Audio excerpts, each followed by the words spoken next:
Okay, this is a video just to help with some of the basic orthostatic tips to help people along that come up. It is confusing because when you feel dizzy, lightheaded, woozy, feel like you're going to pass out or do pass out, headachy, neck pain, jittery, legs feel wobbly, can't walk, it does feel very bewildering, confusing, and why to do these tips. And we're going to explain why they make sense. One is getting up slowly. When you get up from laying flat to standing slowly, your body does need now for orthostatic disorders time to accommodate. When you stand up, about 1 to 2 water bottles of blood pull down. Your body has a natural um, remedy or instinct to accommodate. People with orthostatic disorders lose that ability, and thus, when you get up, you will need more time to adjust. So, from getting up from laying down or standing up, you're going to need to sort of do it more slowly, deliberately, listen to your body. That's why exercise over time, um, hopefully you'll do better with this. So learning to read your body instincts, to get more carefully, planning bathroom breaks, to get much more deliberately, planning is key. Drinking fluids. Always want to review this with your medical provider, but always about 2 to 2.5 extra fluids on top of your oral intake daily is key. We always recommend hydration drinks. Water can work if that's what you use, but always electrolyte beverage. I'm not going to recommend any brands. Some of the commercial brands can be expensive. They can bother some people's gastrointestinal system, allergies. People don't like additives. Some have higher sugar contents. So you really want to maybe shop around, experiment, see how you feel. If you feel more bloated, more allergies, sensitive, headaches, pay attention. It could be your electrolyte beverage. You want to hydrate. Most people really don't hydrate enough because they don't want to feel bloated.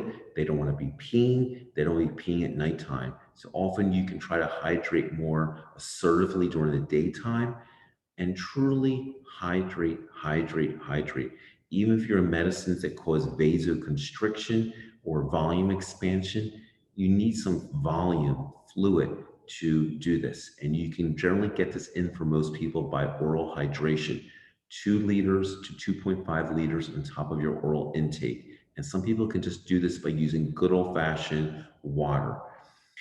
Again, if you're feeling not well or you're about to do some endeavor of some burst of energy, there's a thing called the osmoreceptor response where you drink just pure water, not electrolyte beverage, pure water, 500 cc's, which is 1 pint. Drink it quickly over 1 minute. That rapid guzzling stimulates a quick jump of blood pressure, and that quick water will get absorbed into your system quickly. That will often raise your blood pressure. This is good for people with low blood pressure or those people who are feeling like they're going to go much more vulnerable orthostatics. That's called a good rescue. So that's good when you're getting out of bed in the morning, or for those people with low blood pressure, or those people when they feel sort of sluggish or about to perform something, they need to rescue themselves. It's called the osmoreceptor response. And you can do that on top of your 2 to 2.5 liters of water daily.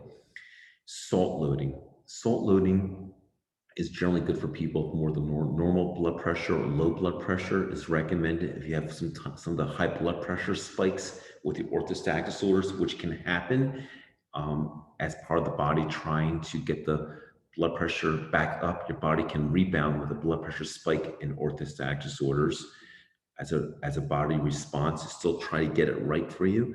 But salt loading can happen because you need salt to hold on to water. So with the hydration, we often encourage salt loading. Salt holds water. So we do encourage salt loading in your diet, 3 to 5 grams daily. You can look at different salt in your food contents, bread, crackers, olives, pickles. Again, really want to think about make sure you get good nutrition. Foods don't bloat, food sensitivities, gluten sensitivities, things that might be an issue for you. Pay attention, make sure your blood pressure doesn't surge. Sometimes too much salt loading can also cause some dizziness as an inner ear balancing. Related to food and salt loading hydration is food. People who have orthostatic issues feel nauseous a lot and queasy. They tend to often skip meals and then have a big meal. Big meals can pull blood into the gut and they can feel very dizzy as a response. I call it the Thanksgiving meal. We feel just sort of dizzy and woozy. So big carb meals can make pull blood into the gut. Pay attention to big meals. We generally recommend small meals through the day. High protein meals are better than high carb meals. So you have to sort of train your gut to handle small meals, get used to small meals, and really try to avoid big carb meals because that can make you feel worse with this disorder. Alcohol is similar. Alcohol can dilate, drop blood pressure, and some of the ingredients can actually, like in wine and beer, can cause gluten sensitivities, or tyramines can cause migraines. Exercise is part of orthostatic disorders. So when you get up sometimes, besides getting up slowly, we recommend squeezing your calves, pumping your calves. It's a good thing to do, squeezing your legs together. That can raise your blood pressure and pump the blood up. Remember this, I always teach this. After your heart, your legs and your butt muscles are your second heart. So just pumping your legs, even when you're sitting there, tapping them around. A lot of you have fidgety legs, but you can actually use your legs, pumping them before you stand a few times, tapping them out, pumping them together. Just doing that, even getting up and practicing some squats, light squats. If you can do that, it's a good thing to do.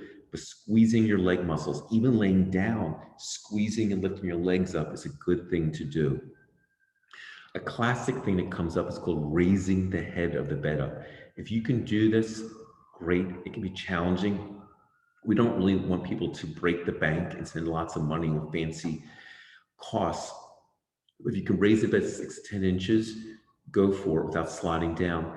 That angling does a few things. It gets your brain used to functioning at a sort of low blood pressure state, which can help long term with that brain fog, getting used to it. But also that angling reduces urine production, or reduces the amount of urine being made at nighttime. So when we wake up in the morning, you're not going to be so volume depleted. It can be challenging and not for everybody, but you might want to try to figure out the best you can do. People put a block under their bed to do this. Some people will invest in beds to elevate the bed. It can be challenging and not for everybody. Do the best you can. And again, a lot of these steps I'm mentioning, you don't do them all at once. You might pick one of these steps I'm mentioning and do them over time, like hydration. I'm working with this first for a few weeks, then salt loading, and then work with them each at a time. You don't have to do them all at once. These are small steps for the big picture. And then the last two things are compression stockings. There's thigh highs, knee highs, sleeves, abdominal binders. You might want to try them. They can be painful, uncomfortable, different pressures. Work with them. They're not for everybody. They can cause pain, tight, hot. Um, Try to give them a go. People wear them as needed. Some people wear them all day, wear them inside. Some people wear them when they exercise. You want to see how they work on different pressure gradients. Some people start with the lightest pressure, the ones you can buy them at an athletic store or a regular big box store or online. Just see how they feel. And you got to give them a go, see how they work. Um, they can help some people greatly, and it can be challenging. And then maybe try to adapt to them. We can have a sleeve, open toe, closed toes, um, up the thighs, higher up the thighs, the harder they can stay on. But they can be challenging to work with them. I recommend for people often to get to the compression stockings once they do the other steps before, because I think the hydration, the salt loading, getting up slowly, the squeezing the legs when standing, these are the better goals to work to first before they get the compression stockings. And the last thing is the exercising. Exercising is part of orthostatic. Getting the legs stronger is part of building up muscles, which helps compensate for the orthostatic, builds up capillaries to compensate for the orthostatic, and also will help the adrenaline control, so you're better in your day-to-day to accommodate, and also helps with heart rate variability, which is very important for health and wellness. So exercise is part of the medicine for this process. Again, when you feel this poorly, exercise does not seem ideal. It's like exercising if you had the flu. But small steps of exercise is key. There are a lot of videos in this channel that will customize for each patient depending on their needs. Some people just start laying down with the wiggling of their toes, and some people might be ready to run on the treadmill. There's no judgment. We accommodate everybody where they are. Again, these are simple tips, all about trying to get the blood that has pulled down. You lost the ability to accommodate the ability of the blood that has pulled down due to gravity that we all do to come back vertically. And we're going to work with all of you with this orthostatic issue to compensate, to get you to do better. Thank you for listening to this video.